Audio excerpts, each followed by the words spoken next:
Remember when MTV launched in 1981 and changed music forever? That same year gave us some incredible one-hit wonders that burned bright and faded fast. Songs you probably haven't heard in decades, but will instantly recognize when you hear them. In this musical time capsule, we're counting down 10 forgotten gems from a year that marked the death of disco and the birth of a new era. These songs topped the charts, played on every radio station, then mysteriously disappeared along with leg warmers and roller rinks. Number 1, Is It You? Lee Ritenour. Let's start our countdown with a track you've probably heard but can't quite place.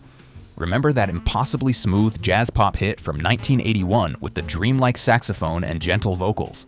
That was Is It You by Lee Ritenour, a guitar virtuoso who shocked the music world by temporarily setting aside his jazz fusion credentials for a foray into vocal pop. Before this unexpected hit, Ritenour had earned the nickname Captain Fingers for his lightning-fast guitar work on thousands of studio recordings. The man had played with everyone from Pink Floyd to Steely Dan, establishing himself as one of the most in-demand session guitarists in the business. So what prompted this jazz icon to venture into pop territory? Ritenour teamed up with vocalist Eric Tagg to create this perfect slice of early 80s soft rock that captured that brief sweet spot in music history, when yacht rock was still sailing strong, but before synthesizers completely took over the airwaves. Before we move on, I'd like to ask you a small favor. If you appreciate this content, please take a second to like this video and subscribe to the channel. Over 98% of you watch the videos without subscribing. It costs you nothing, but it makes a huge difference to us. So, did you click the subscribe button? Great, thank you so much. Now back to the video. Number 2, Giving It Up for Your Love, Delbert McClinton. That brief sweet spot in music history also made room for sounds that weren't slick or polished at all. While synthesizers and new wave were taking over, a whiskey-voiced Texas bluesman named Delbert McClinton brought authentic roadhouse energy to the pop charts. In 1981, when McClinton was already 40 years old, practically ancient by pop star standards, he crashed Billboard's top 10 with Giving It Up for Your Love. The song's honking saxophone, barroom piano, and McClinton's gritty vocals stood in stark contrast to the polished sounds dominating radio at the time. What's remarkable is that this breakthrough happened after McClinton had spent nearly 2 decades grinding away in bars and clubs, mastering his craft since the 1960s. His album, The Jealous Kind, showcased that distinctive blend of blues and rock that somehow resonated with pop audiences. Number 3, Precious to Me, Phil Seymour. Just as McClinton found pop success after years of dues paying, another artist seemed destined for stardom with a perfect power pop confection. But his story would take a tragically different turn. Phil Seymour, who had previously served as drummer and high harmony vocalist for the Dwight Twilley Band, stepped into the spotlight with his 1981 self-titled debut album.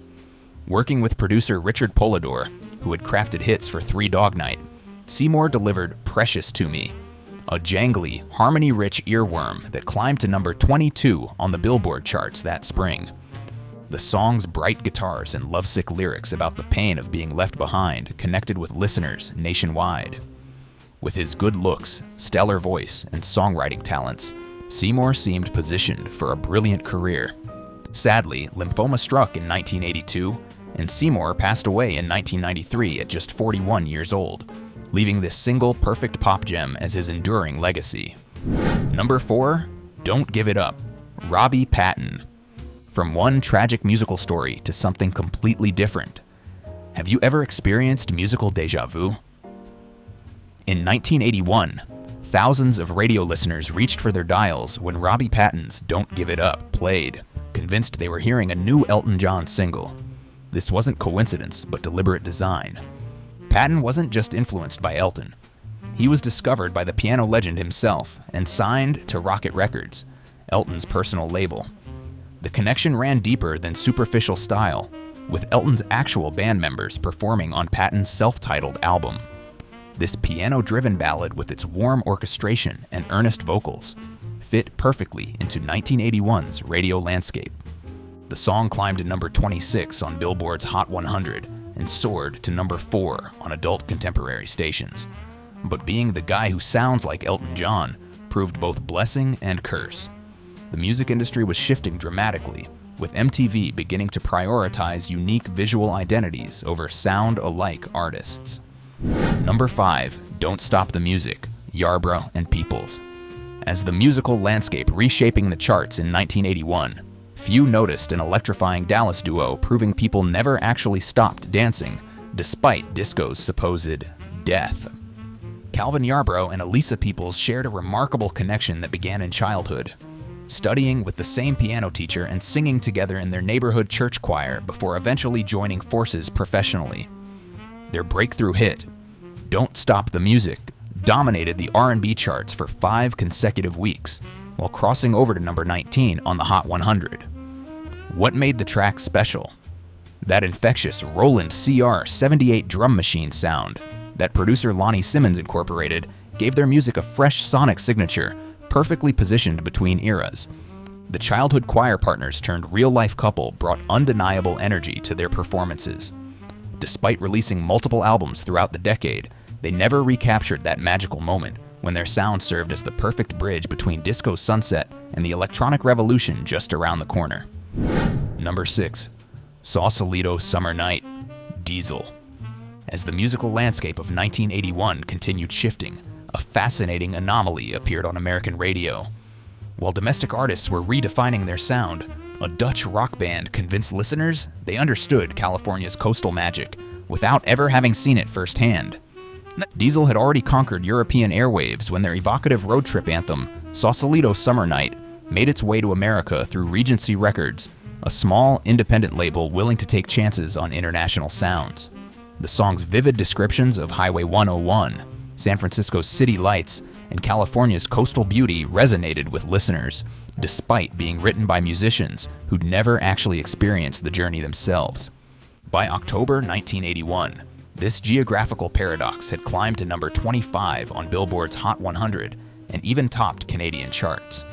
Yet Diesel's American adventure proved brief, their moment of stateside fame representing that final pre-MTV era, when great songwriting and radio support could launch an international hit without requiring striking visuals or major label backing. Number 7. Together, Tierra. While European acts were crossing the Atlantic, an equally remarkable story was unfolding closer to home. East Los Angeles band Tierra was breaking invisible barriers with their silky, smooth, 1981 cover of Together. In a music industry where Latino artists rarely received mainstream attention, Tierra's breakthrough wasn't just musically significant, it was culturally groundbreaking. What made Together so special? It wasn't just the gorgeous blend of R&B vocals and subtle Latin percussion that caught listeners' ears. This was the sound of cultural cross-pollination, creating something both familiar and fresh. Radio programmers couldn't resist, sending the song to number 18 on Billboard's Hot 100 and an impressive number 9 on the R&B chart. The song even dominated Los Angeles radio, becoming a number 1 local hit in the band's hometown. This wasn't just another cover.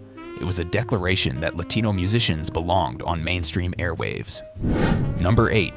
Love You Like I Never Loved Before, John O'Banion. As Tierra broke barriers for Latino musicians, another fascinating musical transformation was happening just beyond the spotlight. Have you ever heard a powerful commercial jingle and wondered about the voice behind it? That's exactly how John O'Banion started his career.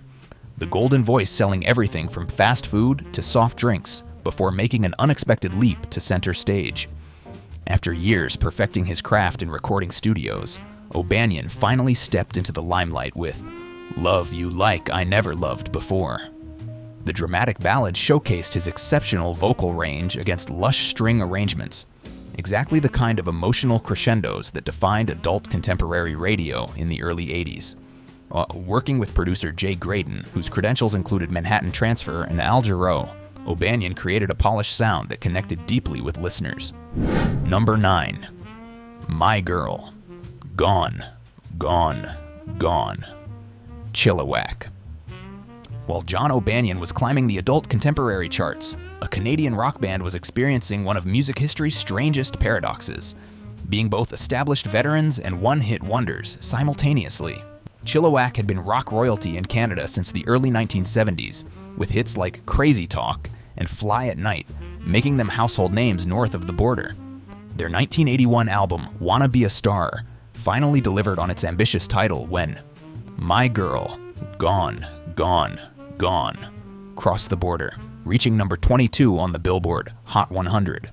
The song's crunchy guitars and infectious chorus with those distinctive backing vocals perfectly captured that sweet spot between hard rock edge and radio-friendly accessibility. Number 10. I Want You, I Need You, Chris Christian. As MTV was beginning to transform the music landscape, a fascinating crossover was happening on the adult contemporary charts. When I Want You, I Need You hit radio stations in 1981, few listeners realized they were hearing a Christian music producer stepping into the spotlight. Chris Christian had spent years behind the scenes crafting hits for mainstream artists before deciding to showcase his own talents as a performer. His self-titled album became a surprising bridge between two musical worlds that rarely intersected at the time. The bright, crisp production featured electric piano that sparkled beneath Christian's warm vocals, creating an irresistible sound that radio programmers couldn't ignore.